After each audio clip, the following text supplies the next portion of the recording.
محمد كما صليت على إبراهيم وعلى آل إبراهيم إنك حميد مجيد اللهم بارك على محمد وعلى آل محمد كما باركت على إبراهيم وعلى آل إبراهيم إنك حميد مجيد. عن سلمة رضي الله عنها أن رسول الله صلى الله عليه وسلم أكثر ما يصوم من الأيام يوم السبت ويوم الأحد وكان يقول إنهما يوم عيدا للمشركين وأنا أريد أن أخالفهم. أخرجه النسائي وصححه ابن خزیمہ وهذا لفظه. المومنین حضرت سلمہ رضی اللہ تعالی عنہ روایت کرتی ہیں کہ جناب نبی کریم صلی اللہ علیہ وسلم ہفتہ بھر کے دنوں میں سے سب سے زیادہ ہفتہ اور اتوار کے دن روزہ رکھا کرتے تھے، اور اس کی وجہ یہ بیان فرماتے تھے کہ یہ دونوں دن مشرکوں کی عید کے دن ہیں، اور اس میں ان دو دنوں میں روزہ رکھ کر میں ان کی مخالفت کرنا چاہتا ہوں. اس حدیث مبارکہ کو امام نسائی نے اور امام ابن خزیمہ نے بیان کیا، اور امام ابن خزیمہ کہتے ہیں اس کی سند صحیح. روزوں سے متعلق احکام و مسائل ذکر ہو رہے ہیں. نفل روزہ آپ صلی اللہ علیہ وسلم جہاں پیر اور جمعرات کا رکھتے تھے، وہیں پر ہفتہ اور اتوار کا بھی بالعموم روزہ رکھتے تھے. یعنی جب آپ نوافل روزے رکھنا چاہتے تو ہفتہ اتوار کو بھی روزہ رکھتے، اور اس کی وجہ علت آپ نے کیا بیان فرمائی کہ یہ مشرکوں کی عید کے دن ہے.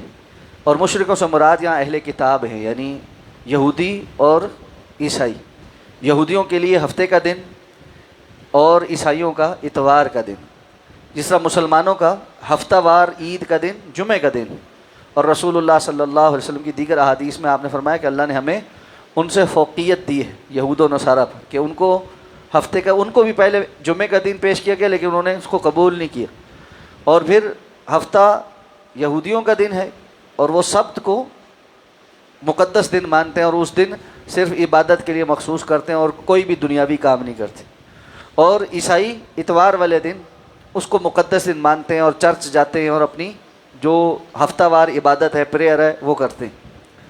تو اللہ کے رسول صلی اللہ علیہ وسلم نے فرمایا یہ دو دن ان کے ہفتہ وار عید کے دن ہیں، اور جس دن عید کا دن ہوتا ہے اس دن روزہ نہیں رکھا جاتا. پہلے وہ حدیث گزر چکی ہے کہ آپ نے صرف جمعے کے دن کو مخصوص کر کے روزہ رکھنے سے منع فرمایا، تو چونکہ وہ مسلمانوں کا ہفتہ وار عید کا دن، تو اس اعتبار سے آپ نے فرمایا اس لیے کہ یہ مشرکوں کی عید کے دن، اور میں اس معاملے میں ان کی مخالفت کرنا چاہتا ہوں کہ جس دن وہ روزہ نہیں رکھتے ہم روزے سے ہوں. اس حدیث مبارکہ کو بیان کر کے جہاں یہ مسئلہ ثابت کیا گیا ہے کہ ہفتہ اور اتوار کو نفل روزہ رکھا جا سکتا ہے بلکہ رکھنا مسنون ہے، وہیں پر یہ بھی ثابت ہوا کہ مشرکین کی دینی معاملات میں مخالفت کرنا، اہل کتاب کی مخالفت کرنا، یہ بھی سنت ہے. اور اللہ کے رسول صلی اللہ علیہ وسلم دینی معاملات میں یہود و نصارہ کی مخالفت کو پسند فرماتے تھے. اس سے ان لوگوں کے متعلق بھی بات واضح ہو جاتی ہے جو یہود و نصارہ کو ان کے تہواروں پر مبارکبادیں پیش کرتے ہیں.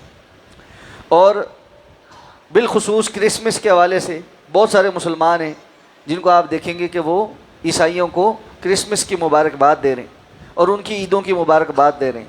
اسی طرح اب ہمارے ہاں ایک نیا جو ہے وہ چلن شروع ہوا ہے کہ پاکستان میں بہت سارے سیاستدان عیسائیوں کو کرسمس پہ مبارکبادیں دے رہے ہیں اور ہندوؤں کو ہولی اور دیگر جو ان کی عیدیں ہیں ان کے اوپر مبارکبادیں دے رہے. تو رسول اللہ صلی اللہ علیہ وسلم نے تو مشرکین کی عیدوں پر ان کی مخالفت کا حکم دی، نہ کہ ان کے ساتھ ان کے تہواروں میں ان کو مبارکبادیں دی جائیں. اور بالخصوص ایسے تہوار کہ جس کی بنیاد بہت بڑے شرک پر ہے، یعنی عیسائیوں کا حضرت عیسیٰ علیہ السلام کا پیدائش کا دن منانا در حقیقت اس بات کا دعویٰ ہے کہ اللہ رب العزت کے ہاں نعوذ باللہ اولاد ہے، اور حضرت عیسیٰ علیہ السلام اللہ کے بیٹے کے طور پہ پیدا ہوئے. تو یہ تو ایک ایسا بڑا شرک ہے اور کفر ہے جس پر اللہ فرماتے ہیں کہ قریب ہے کہ آسمان پھٹ جائیں، زمین شق ہو جائے. اللہ رب العزت غضبناک ہوتے ہیں اس بارے میں، اور ہم لوگ جہالت میں ان کو مبارکبادیں پیش کرتے پھرتے. تو یہ جہالتیں کہ آپ ان کے تہواروں پر ان کے جیسی مشابہت اختیار کرنی شروع کر دیں. سورہ الکافرون باضابطہ طور پر اس اعلان کے ساتھ نازل ہوئی ہے کہ ہر وہ شخص جو کفر پر ہے اس کا دین اور ہے اور ہمارا دین اور ہے. لکم دینکم ولی دین، تمہارے لیے تمہارا دین ہے اور ہمارے لیے ہمارا دین۔ اس لیے دینی شاعر کے اندر کفار کی مشابہت، اللہ تعالیٰ فرماتے ہیں جو ایسی مشابہت اختیار کرتا ہے وہ پھر انہی میں سے، اس لیے ان مشابہتوں سے بچنا چاہیے۔ اللہ تعالیٰ ہمیں سمجھ کر عمل کرنے کی توفیق عطا فرمائے۔ سبحانک اللہم و بحمدک، اشہد ان لا الہ الا انت، نستغفرک و نتوب۔